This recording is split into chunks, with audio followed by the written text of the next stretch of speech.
समय बाल खोल करके नहीं रहना चाहिए, जूरी बांध के रहना चाहिए।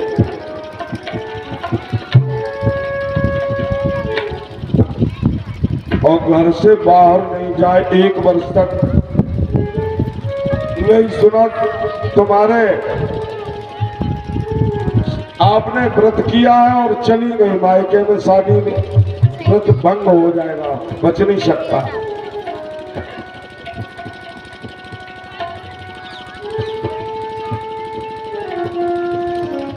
दक्षिण की दिशा में और पूर्व की दिशा में पैर करके नहीं सोना चाहिए। बगैर पैर धोए रात्रि को नहीं सोना चाहिए।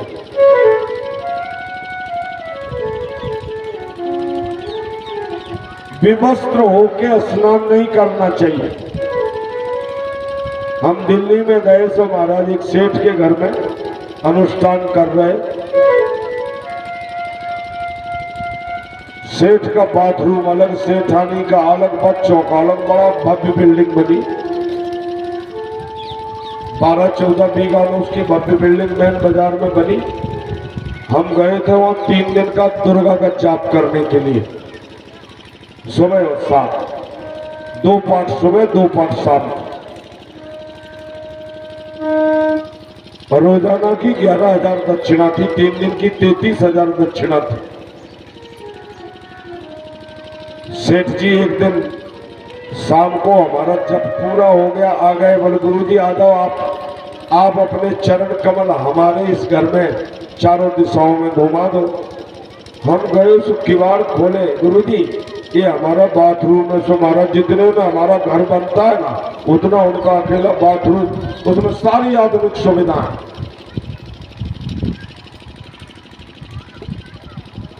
गुरुजी ये इसमें अलमारी है कपड़े रखने की, ये भीतर शौचालय है, इसमें से निकलो इस बाथरूम में चले जाओ, अंडरग्राउंड इसमें रास्ता है और इसमें हम लोग स्नान करते हैं। हम ठहरे गांव के देशी ढर्रा आदमी, अनपढ़, इतना जानते नहीं थे। हमने पूछ लिया हमसे जी कैसे नहाते, बोले महाराज जी नंगे होके नहाते। मर गए, राम राम राम राम। न नग्ना न संजयो, नग्न स्नान नहीं करना चाहिए। सुचिर नित्यम, पवित्रता से रहना। सर्व मंगल संयुता, सबका आनंद चाहो, किसी पे गुस्सा मत करो, क्रोध मत करो, ईर्ष्या मत करो, द्वेष मत करो, जलन मत करो, द्रोह मत करो। प्रातः काल स्नान ध्यान करने के बाद 4 की पूजा करें, गाय की, ब्राह्मणों की, लक्ष्मी जी की और विष्णु भगवान की। कोई स्त्री यदि बलवान, ताकतवर, धर्मवान, ज्ञानवान, शक्तिवान, चमत्कारी बालक चाहती है तो 1 वर्ष तक इस व्रत को करे, उसके श्रेष्ठ पुत्र पैदा हो जाता है। संवत्सरम पुंसवनम व्रतमेतदनुकृतम, 1 वर्ष तक इस व्रत को करने से देवियों के घर में बहुत श्रेष्ठ संतान पैदा हो जाती है। देवी यदि तुम इस व्रत को धारण कर लोगी तो तुम्हारे इंद्र को मारने वाला बेटा हो जाएगा। और गलती हो गई जरा सी भी इस नियम में कहीं भी तो इंद्र को मारने वाला नहीं बल्कि इंद्र की ताकत को बढ़ाने वाला भाई पैदा हो जाएगा इंद्र का। अच्छा नहीं होने देंगे महाराज, हम नियम का पालन करें। तो पंडित जी कथा सुना रहे थे, तो चक्की के पुरा जी एक देवी सुन रही थी, उनके कोई संतान नहीं थी, उन्होंने सोचा इस व्रत को हम भी धारण करेंगे। घर पे गई, सो महाराज सोमवार का दिन था, व्रत धारण कर लिया। मंगल आया, बुध आया, बृहस्पति आया, शुक्र, सिर को बार बार खुजाए। सब बगल में एक देवी आई, उन्होंने कहा भैया क्या बात है, सिर को बहुत खुजा रही आठ कर। अरे जीजी 1000 जुआ तो न पड़ेगा। तो बगल में पड़ोसी दीदी आए गई, तो मैंने मुंह पूरे दो में तो पटा दिया, तो जुआ धरो, तो मैंने घर ना घूमे पे जी रावत जी है त्याग, तो मैंने घर के ना घूमे काट सीधे चटको जी लेगा मेरे।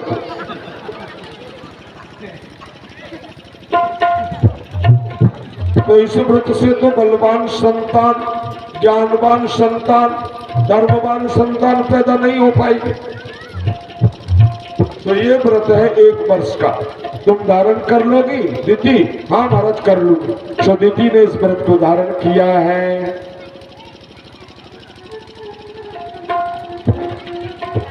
इंद्र को चिंता हो गई। नारद ने समाचार दे दिया, पता लग गया। अग्निदेव सब जगह रहते, उन्होंने जाके इंद्र से कह दिया। महाराज बोले हाँ, तुमको मारने वाला बेटा चाहने के लिए दिति महारानी ने कश्यप की सेवा करी है।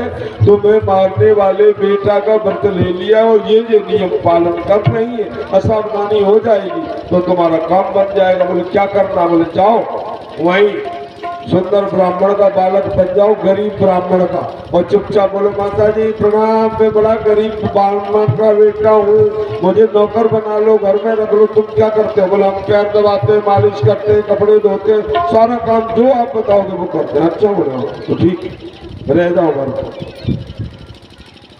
इंद्र रह गए। एक दिन जूठे मुंह से ये माता जी भोजन किया, इन्होंने आलस आ गया, नींद आ गई तो जूठे मुंह सो गई। इंद्र ने देखा बढ़िया मौका, तुम्हारा योग माया से और नारायण कवच की विद्या से छोटा सा रूप बनाया और पेट में भीतर चले गए, बच्चे साथ में लेके हाथ में।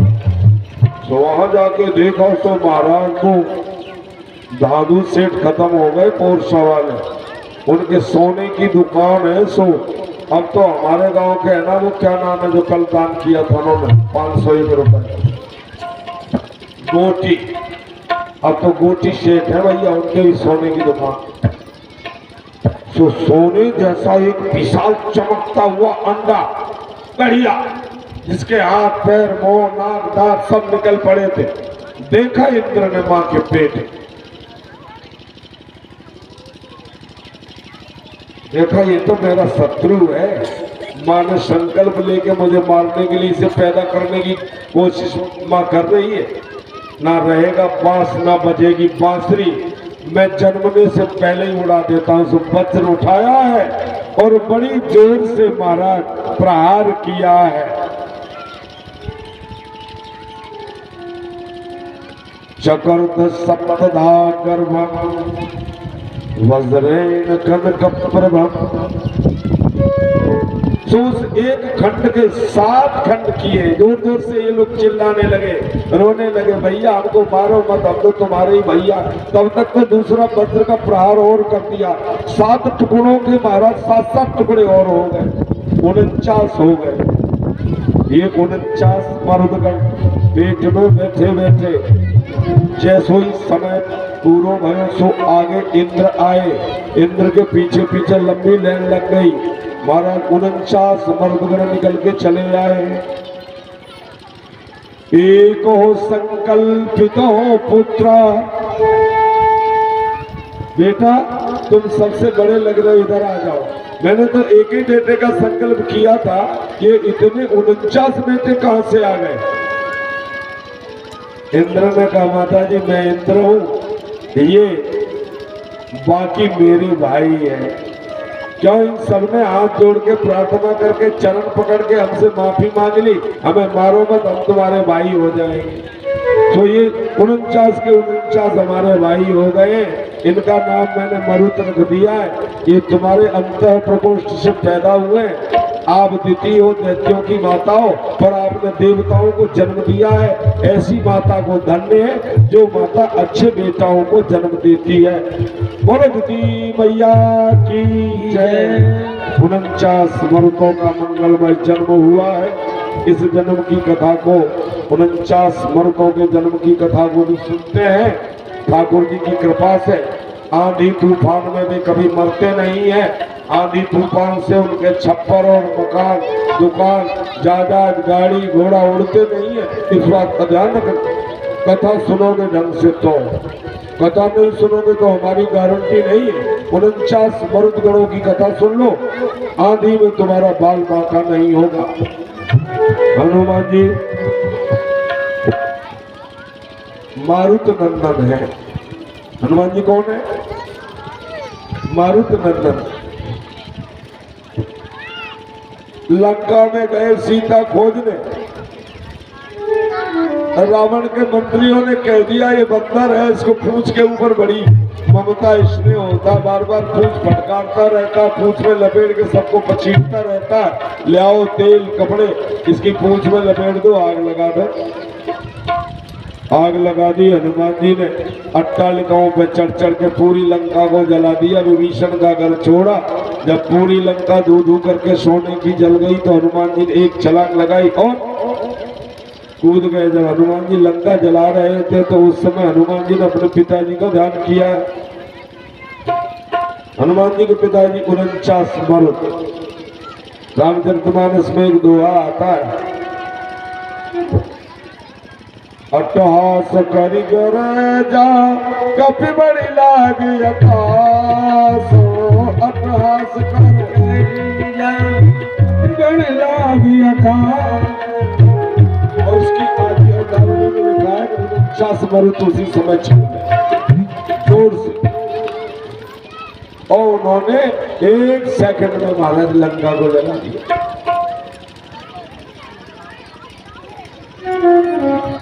जय विजय के 3 जन्मों की कथा बताई जो मैं आपको पहले ही सुना दिया।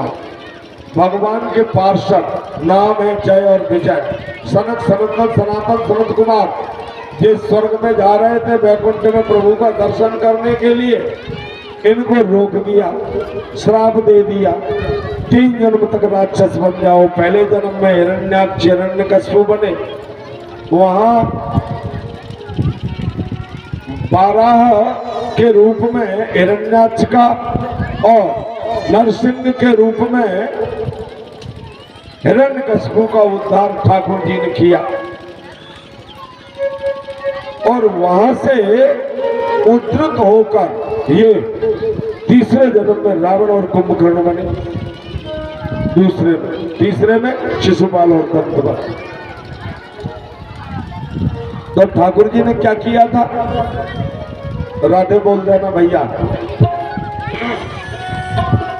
बारी बरा बापू एक निपाता धरे निपाता होए नर हरि दूसर पुनि मारा, होए नर हरि पुनि दूसर मारा।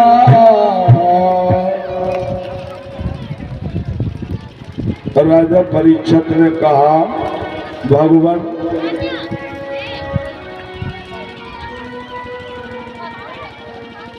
हिरण्याक्ष के मरने की कथा तो आपने मुझे बता दी, 12 भगवान बन के आए और हिरण्याक्ष का उद्धार कर गए। हिरण्यकश्यप का उद्धार प्रभु ने कैसे किया, इस कथा को जरा लंबी चौड़ी करके सुना दो।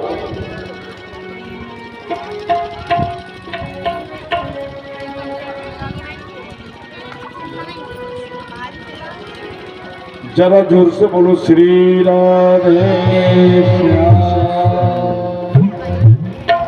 हिरण्यकश्यप का भाई हिरण्याक्ष जब मर गया है, हिरण्यकश्यप बड़ा दुखी हुआ है। मैया के बेटा थे 10, मैया को पत्नी का नाम था रुषाभानु, बेटे थे 10। 10 मंगलमय बेटों का नाम था शकुनी, शंबर, धृष्ट, भूत संतापन, ब्रक, कालनाव, महानाव, हरिश्म, अश्रुमथ, उत्कच, ये बेटों के मंगलमय नाम थे। और रुषाभानु उसकी पत्नी का नाम था जिसने इन 10 बेटों को जन्म दिया था। और हिरण्याक्ष और हिरण्यकश्यप की माता जी सबके सामने बैठ के सबको हिरण्यकश्यप जी समझाने लगे। अम्बाम्बहे बधूपुत्रा वीरम मारत सोचितुम। हे माता जी, हे हमारे भैया की पत्नी अर्थात हमारी बहू, आप चिंता नहीं करो, सोच मत करो। रिपो अभिमुखे श्लाघ्य शूराणाम बधमीप्सिता हो। युद्ध करते करते योद्धाओं की मृत्यु युद्ध में यदि सामने हो जाती है तो उससे बड़ा भाग्यशाली योद्धा और दूसरा नहीं है, उसे सीधा वैकुंठ प्राप्त होता है। घबराओ नहीं, शोक निकाल दो दिमाग से।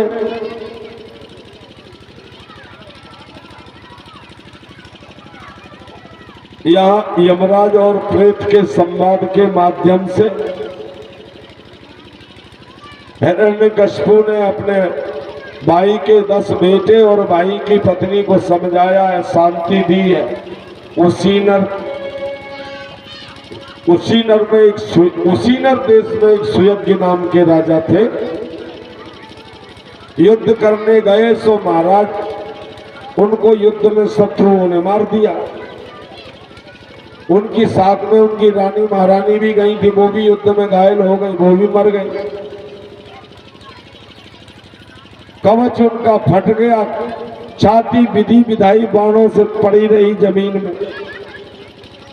राज्य भी शत्रुओं ने छुड़ा लिया। कलेजे में से इनके जो सहयोगी बचे खुचे थे उन्होंने सर निकाले हैं।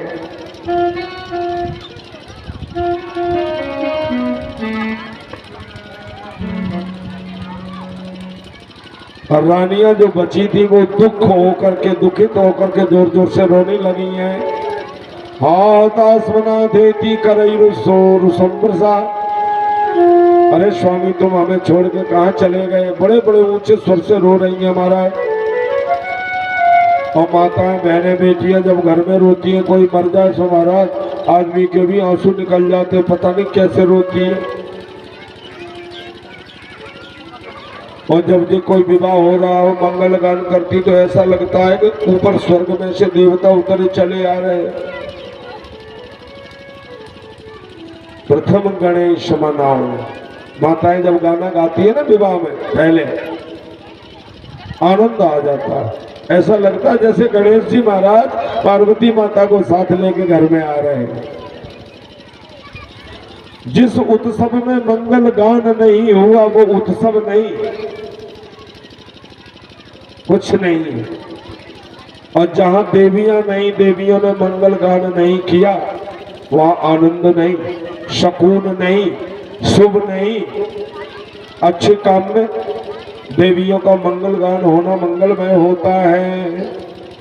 और दुख में, दर्द में हमारी देवियां ही हमें, हमारे दुख को हमसे छुड़ा करके अपने ऊपर ले लेती है। और दूर दूर से कोई हाथ पटकता है, कोई पैर पटकता है, कोई सिर पटकता है, रो रो करके हमें जो है ना वो दुख मुक्त बना देती है।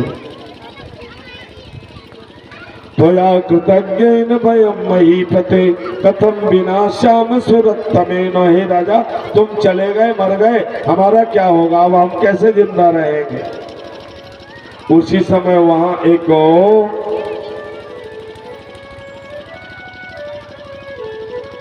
बालक का रूप धारण करके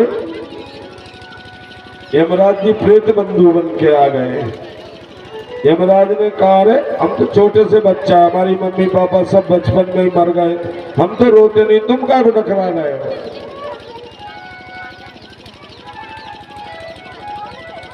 अहो वयम धन्यतमाय दत्र त्यक्ता पृथिव्याम न विचिंतयामो। हमारे पिताजी बचपन में हमको छोड़ के चले गए, माताजी बचपन में छोड़ के चली गई, हम कोई चिंता नहीं करते, तुम दाड़े मार रहे, रो रहे हो।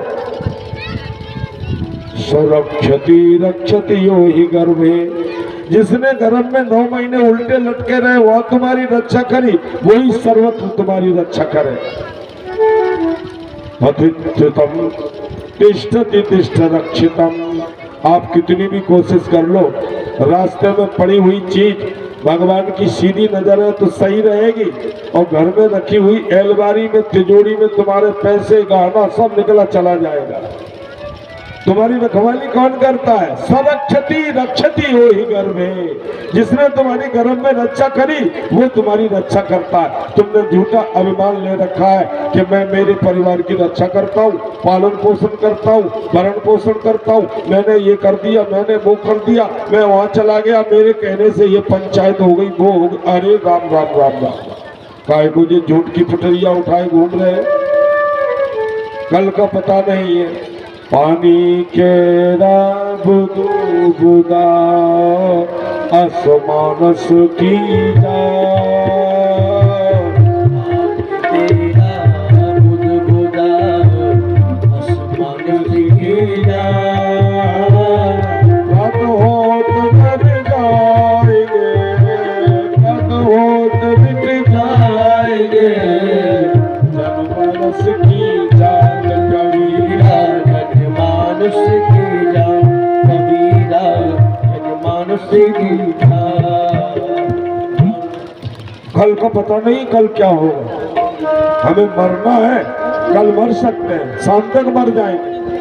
मरने से डरो मत, बुरे काम से बचो, घबराओ, चिंतित रहो, कहीं हमारे हाथ से, विचारों से, वाणी से, कर्म से अधर्म ना हो जाए, नरक में चले जाएंगे।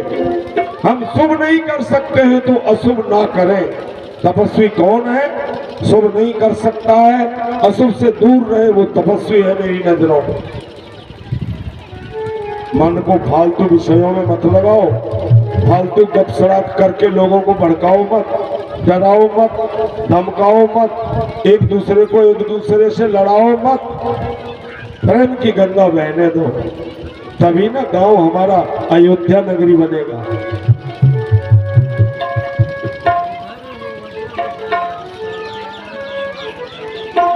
लुब्ध को विपिने कश्यप, ये यमराज रूपधारी इस बालक ने बोला कि एक कबूतर ने एक घोंसला रख लिया, कबूतरी के साथ रहता था ये कबूतर, पेड़ के ऊपर बढ़िया घोंसला बनाया अपनी कबूतरी के लिए बैठने के लिए। सुंदर कबूतरी आराम से बैठती, कुछ समय बाद कबूतरी बेचारी गर्भवती हो गई, इसके सुंदर 4 अंडे पैदा हुए। कालांतर में उन अंडों को चोंच से धीरे धीरे इसने शेक करके तोड़ करके बच्चों को निकाल। अब ये बच्चे निकल आए तो बच्चों की चोंच, मुंह, आंख, पंख छोटे छोटे सब,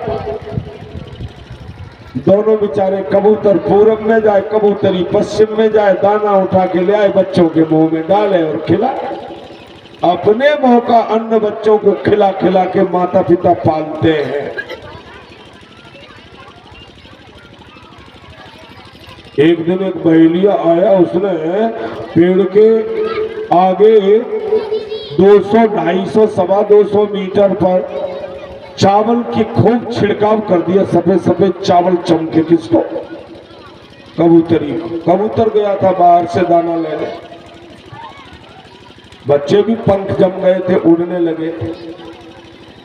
कबूतरी भी गई थी बाहर दाना लेने, बच्चे भूखे थे, देर लग गई इनको आने में, सो बच्चे घोंसले से धीरे से उड़े और एक बहेलिया ने जाल बिछाया था, दाने छिड़के थे, उसमें चारों के चारों बच्चे आके बैठ गए, जाल में फंस गए। कबूतरी आई, उसने घोंसले में देखा बच्चे नहीं मिले, इधर को ढूंढा, जाल में फंसे, इससे ची ची ची ची करते हुए बच्चों को देखा। कबूतरी मोह में आ गई, वो भी भीतर चली गई, वो भी जाल में फंस गई। सबसे लास्ट में कबूतर आया, उसने देखा, अरे राम राम राम राम, या तो सारे ही चौपट हो गए, अब मैं जिंदा रह के करूंगा क्या। जो कबूतर भी अपने घोंसले से उड़ा, रोता हुआ, चिल्लाता हुआ, बिलखता हुआ, जहाँ कबूतरी जाल में फंसी हुई बैठी थी, वहाँ कबूतर भी चला गया। बहेलिया ने जाल को समेटा और महाराज बांधा, पीठ पे लटकाया, लेके घर गया, पंख पंख उखाड़ के इनको राजा रामचंद्र की जय बोली। ऐसे हम लोग भी किसी दिन मर जाएंगे, हम लोग भी जीवात्मा रूपी कबूतर हैं, किस दिन काल की चाल में फंस जाएंगे, कोई समय निश्चित नहीं है। आज बैठे बतला रहे हैं, कल हम मर जाएंगे तो तुम यही चिल्लाते रहोगे, पंडित जी ने कदम खंडी पे ज्यादा चिल्ला चिल्ला की कथा कही थी इसलिए मर गए।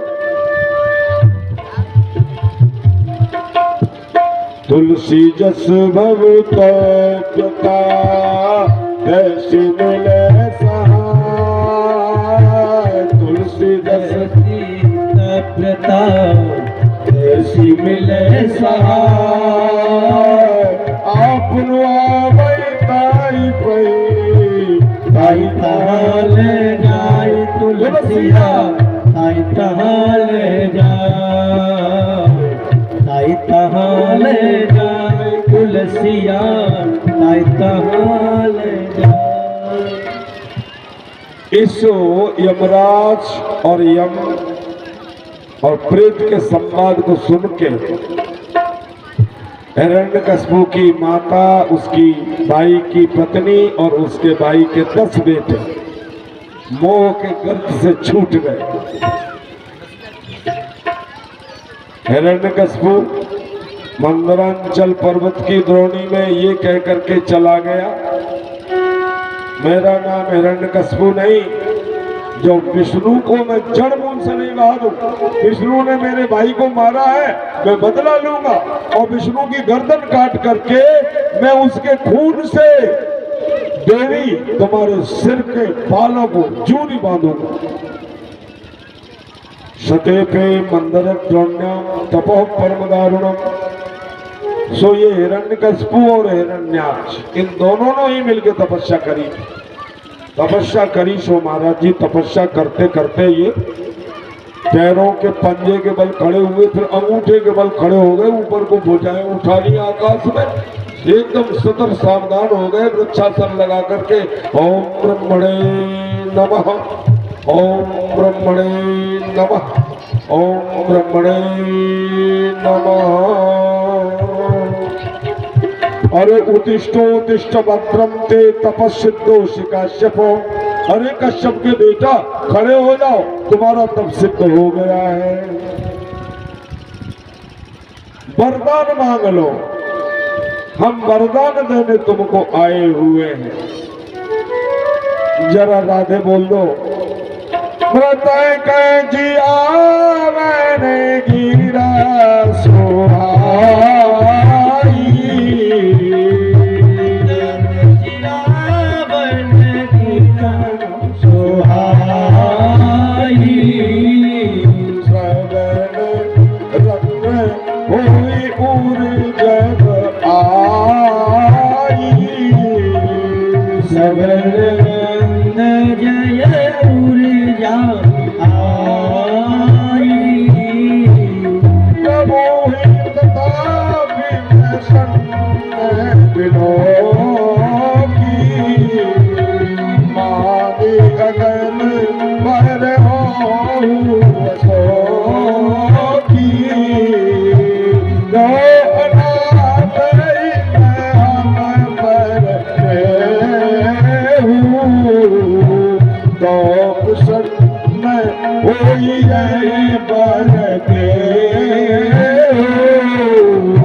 यदि दाश्यत अभिमतान वरान में वरदोत्तमा। हे वरों को देने वाले, यदि वर देना चाहते हो तो हमें वर दे दो।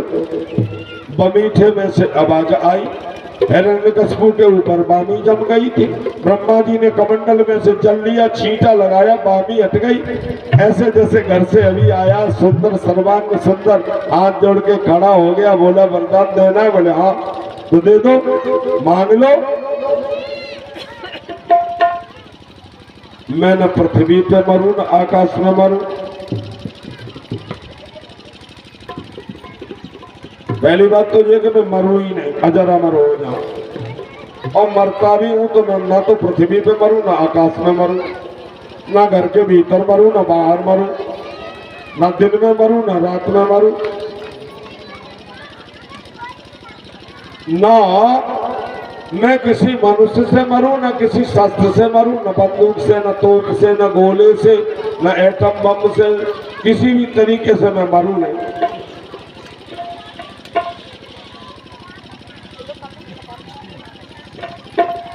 ना नर से मरूं, कोई आदमी हमको नहीं मार पाए और ना कोई पशु हमको मार पाए, अब बचाई क्या? सब तो हो गए। लाला बोले हाँ, बड़े अद्भुत वर मांग रहे हो, वर तो मैं दे देता हूँ। ब्रह्मा जी ने आंख बंद करिए, भगवान का ध्यान किया। नारायण ने बोला मैं क्या कहूँ, तुम अपने चेले में इतने खुश हो गए, इतना बड़ा वरदान दे रहे, दे दो। ताते में दुर्लभा पुंसा, भागवत जी में कहा गया ताते में दुर्लभा पुंसा, बड़े भारी कठिन वरदान है ये, हर एक देवता दे नहीं सकता है, पर ब्रह्मा जी इतने खुश हो गए उन्होंने सारे दे डाले, दिए मैंने वरदान आपको, ऐसे एवं वस्तु ऐसा ही होगा। अब जब वरदान मिल गए तो उसने देखा अब तो मैं मरूंगा नहीं, सबसे पहले ब्राह्मणों से द्वेष किया। ये ब्राह्मण जो है ये सबसे बड़ी जड़ है, ये स्वाहा बोलता है, सुधा बोलता है, पाठ करता है, पूजा करता है सबके घरों में जाके दक्षिणा के बदले में, भले ही दक्षिणा थोड़ी मिले, भले ही बेचारा बूढ़े बैल की तरह दांत कुरेदता रहे, पर अनुष्ठान जरूर करेगा। अभी आपका कीर्तन के लिए तैयार हो जाओ, बढ़िया वाला कीर्तन, अगले 2-3 मिनट में आपका कीर्तन होगा, पुष्पा जी और माधव जी। भ्रात भगवत करो द्वेषम, भगवान से द्वेष करने लगा है, ब्राह्मणों को, तपस्वियों को, महात्माओं को सताने लगे हैं। सिद्ध चारण किन्नर गंधर्व ऋषि पितर सबको महाराज इन्होंने बंदी बना लिया है, देवताओं के बगीचे इन्होंने नष्ट भ्रष्ट कर दिए, इंद्र की नगरी भी इन्होंने दूषित कर दी है जो विश्वकर्मा के द्वारा बनाई गई है। तीनों लोकों में हाहाकार मच गया है, बड़े अत्याचार किए हैं इन्होंने। सारे देवता मिलकर विष्णु भगवान के लिए उनके नगर में, लोक में गए, वैकुंठ में गए, ब्रह्मा और शिव को लेकर के उन्होंने वहां स्तवन किया है। भगवान प्रसन्न हो गए, प्रसन्न होकर के ठाकुर जी सामने आए, देवताओं कैसे आए, क्या चाहते हो? बोले महाराज जी चाहते क्या है, तुम तो देख ही रहे हो, सुन ही रहे हो, सर्वांतर्यामी हो, सब जानते हो ये हिरण्यकश्यप बड़े अन्याय अत्याचार दुराचार को कर्म कर रहा है, इसको आप ही संभाल सकते हो। महाराज जी ब्रह्मा जी ने वरदान दिए, इसको अजर अमर बना दिया, अजय बना दिया। अच्छा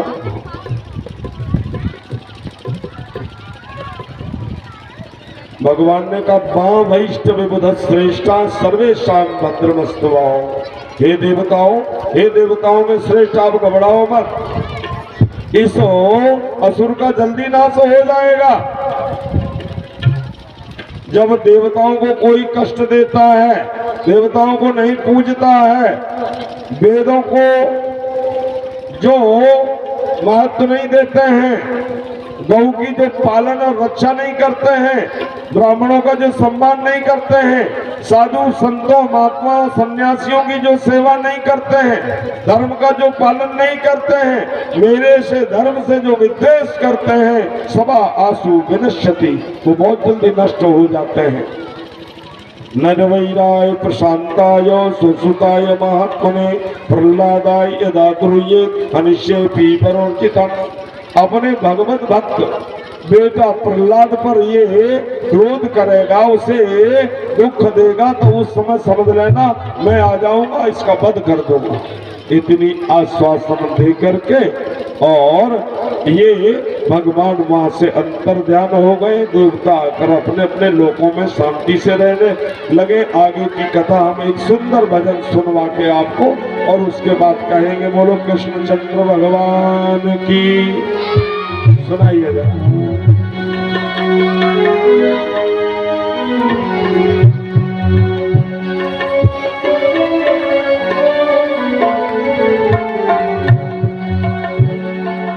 बांके बिहारी की अखियां जादू कर गई, बांके बिहारी की अखियां जादू कर गई, अखियां जादू कर गई, अखियां जादू कर गई, अखियां जादू कर गई, मदन मुरारी हारी की अखियां जादू कर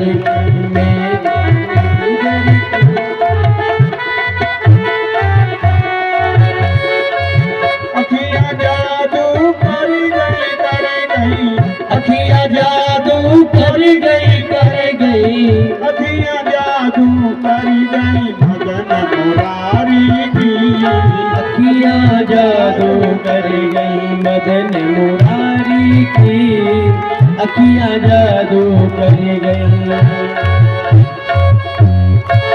तुझ बिन श्याम चैन नहीं मन में तुझ बिन श्याम मगन नहीं मन में तुम बिन श्याम चैन नहीं मन में तुम बिन श्याम चैन नहीं मन में बेहोशी सी छाई तन में बेहोशी सी छाई तन में ये विद्यासी भरी गई ये विद्यासी भरी गई ये विद्यासी भरी गई ये बिहारी की अखियां जादू कर गई जादू कर गई सिंहारी की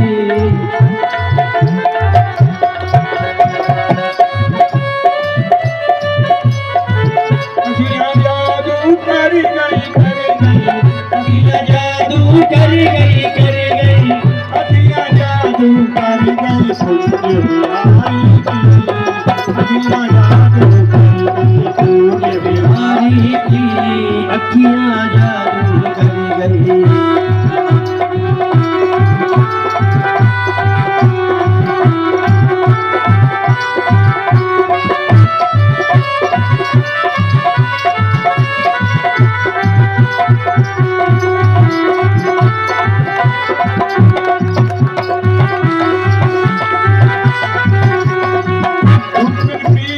चैन पड़े ना देखी मुझे चैन पड़े ना तुम बिन श्याम चैन पड़े ना बादल बन कर छाए बादल बन के छाए पायल उनको कर गई पायल उनको कर गई पायल उनको कर गई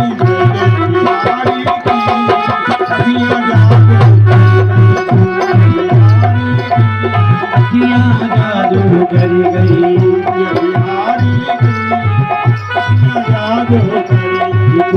बिहारी की अखियां जादू कर गई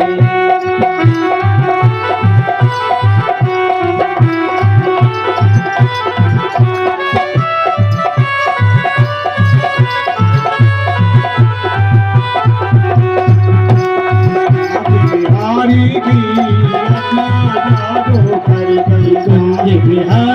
की अखियां जादू कर गई अखियां जादू कर गई अखियां जादू कर गई अखियां जादू कर गई बात बिहारी की अखियां जादू कर गई बात बिहारी की अखियां जादू कर गई बात बिहारी की अखियां जादू कर गई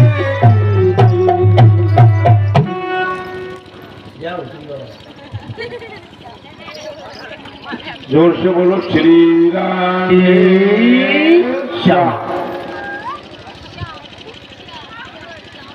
इतना आश्वासन देके ब्रह्मा जी ब्रह्मलोक को चले गए हैं। आगे कथा बढ़ाते हैं। हिरण्यकशिपु के 4 बेटा है और बड़े अद्भुत बेटा है। सबसे छोटे का नाम, सबसे बड़े का नाम आपको मैं बताता हूँ। सबसे बड़ा प्रहलाद। प्रहलादो भून महांस्ते शाम गुणई मादुपासको। भागवत जी में सबसे छोटा प्रहलाद बताया।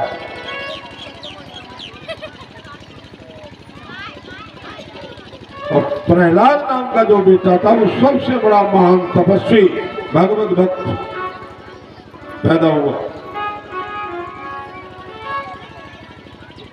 कयाधु नाम की पत्नी से। हम भागवत जी में तो कथा है नहीं, पर और अन्य पुराणों में कथा है।